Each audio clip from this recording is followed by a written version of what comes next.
Now, this week's international summit of G7 world leaders in Japan is being held against a worrying backdrop. Even the name of the venue, Hiroshima, is a reminder of where global aggression can lead. But overshadowing this G7 meeting in the Japanese city is the regional threat of China to another of its neighbours, Taiwan. And the Japanese Navy is taking no chances. Defence spending has been doubled, nor is the United States, which has troops based in Japan, most controversially on Okinawa.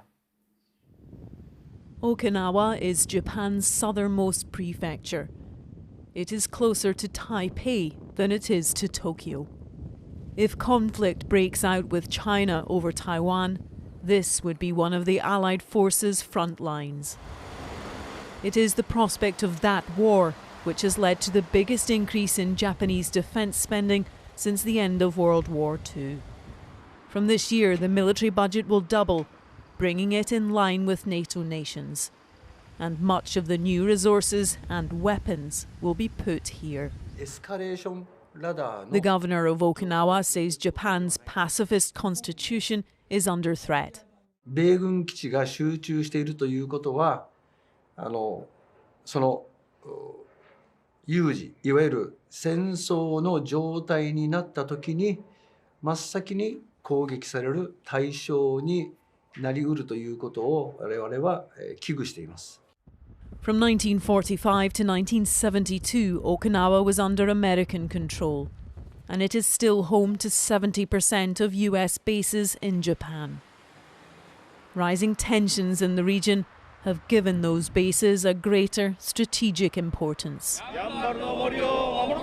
But every year on the anniversary of Okinawa's return to Japan, a peace march is held with hundreds protesting for the removal of American troops. For many who take part, it is an emotional day, reflecting on the toll past wars have taken. Kyoko joins every year. Aged 5, she was held in a US concentration camp on the island. 断片的にでもあっても覚えてるということですね。だからもう再び戦場にさせていけない、戦争も絶対ダメだという思いで、これまで、その行進とか日頃の生活の中でそれことを訴えていっております。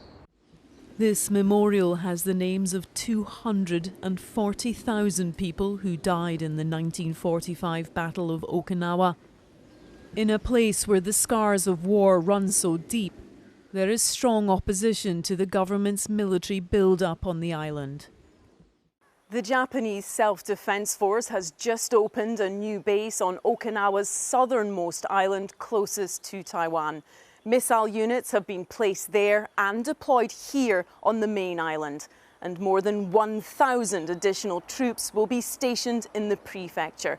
It is a significant shift in defence policy and posture, one which China has described as dangerous. At US Camp Courtney, we met Colonel Tracy. I asked him about predictions made on when China might invade Taiwan. People who are making predictions can come out here and work on deterrence, put skin in the game, and then ensure that we don't get to an apocalypse. In Okinawa, people are looking to this week's G7 in Hiroshima and hoping world leaders will listen to the ghosts of the past and not let history repeat itself.